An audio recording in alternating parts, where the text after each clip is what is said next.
Kolkata night Riders KKR के लिए Indian premiere league 2025 का सफर एक निराशाजनक कहानी बनकर रह गया है। शुरुआती उम्मीदों के विपरीत टीम ने अब तक खेले गए 8 मैचों में से केवल 3 में जीत हासिल की है, जबकि 5 में उसे हार का सामना करना पड़ा है। यह प्रदर्शन न केवल उन्हें अंक तालिका में निचले पायदान पर धकेल रहा है, बल्कि प्लेऑफ में पहुंचने की उनकी संभावनाओं पर भी गंभीर सवाल खड़े कर रहा है। अब टीम को प्लेऑफ में अपनी जगह सुरक्षित करने के लिए बचे हुए सभी मैचों में जीत दर्ज करनी होगी, जो कि मौजूदा फॉर्म को देखते हुए एक कठिन चुनौती है।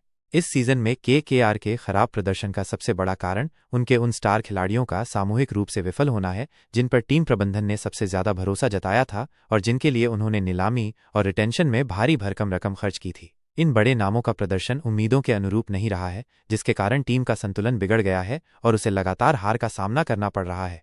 इस निराशाजनक माहौल में अनुभवी बल्लेबाज अजिंक्य रहाणे केकेआर के लिए एक अप्रत्याशित नायक के रूप में उभरे हैं। आईपीएल 2025 की मेगा नीलामी में पहले किसी भी टीम द्वारा न खरीदे जाने के बाद ऐसा लग रहा था कि रहाणे का इस सीजन में खेलना मुश्किल है। हालांकि अंतिम समय में केकेआर ने उन्हें उनके बेस प्राइस यानी सिर्फ 1.5 करोड़ रुपए में अपनी टीम में शामिल किया। इतना ही नहीं, टीम प्रबंधन ने उनके अनुभव और शांत स्वभाव को देखते हुए उन्हें कप्तानी की जिम्मेदारी भी सौंप दी। रहाणे ने भी इस भरोसे को कायम रखते हुए मुश्किल समय में टीम के लिए अकेले संघर्ष किया है।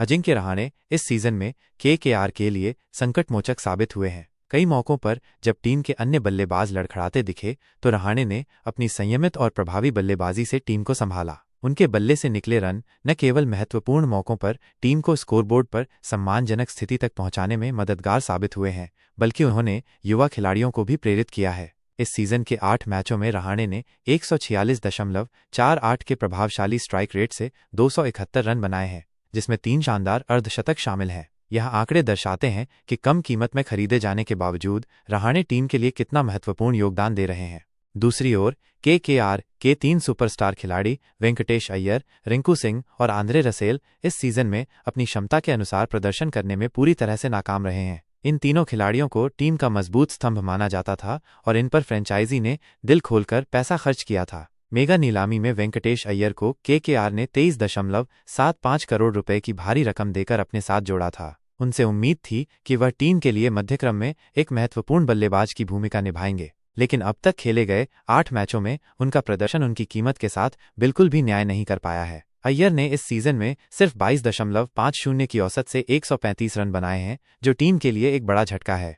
रिंकू सिंह, जिन्हें केकेआर ने पिछले सीजन में अपनी फिनिशिंग क्षमताओं से प्रभावित करने के बाद 13 करोड़ रुपए में रिटेन किया था, इस सीजन में बल्लेबाजी में बुरी तरह से विफल रहे हैं। 8 मैचों में उनके बल्ले से भी सिर्फ 135 रन निकले हैं, जो मध्यक्रम में टीम को मजबूती देने में नाकाम रहे हैं। आंद्रे रसेल, जो अपनी आक्रामक बल्लेबाजी और उपयोगी गेंदबाजी के लिए जाने जाते हैं और जिन्हें केकेआर ने 12 करोड़ रुपए में रिटेन किया था, इस सीजन में दोनों ही विभागों में प्रभाव छोड़ने में असफल रहे हैं। उन्होंने 8 मैचों में सिर्फ 55 रन बनाए हैं, जबकि गेंदबाजी में भी उनकी धार गायब दिखी है और उनके नाम अभी तक सिर्फ 6 विकेट हैं। रसेल का यह प्रदर्शन टीम के लिए एक बड़ा चिंता का विषय है, क्योंकि उनसे टीम को मुश्किल परिस्थितियों में तेज रन बनाने और महत्वपूर्ण विकेट लेने की उम्मीद होती है। इस प्रकार केकेआर ने इन 3 खिलाड़ियों पर कुल मिलाकर 48.75 करोड़ रुपए की एक बड़ी रकम खर्च की, लेकिन मौजूदा सीजन में इनका प्रदर्शन टीम के लिए किसी भी तरह से फायदेमंद साबित नहीं हुआ है। इन बड़े नामों के विफल होने और अपेक्षाकृत कम कीमत वाले खिलाड़ी अजिंक्य रहाणे के शानदार प्रदर्शन के बीच का यह विरोधाभास केकेआर के लिए इस सीजन की कहानी बयां करता है। ये देखना दिलचस्प होगा कि क्या केकेआर बचे हुए मैचों में कोई चमत्कार कर पाती है या फिर ये सीजन उनके लिए एक भुला देने वाला अनुभव साबित होगा।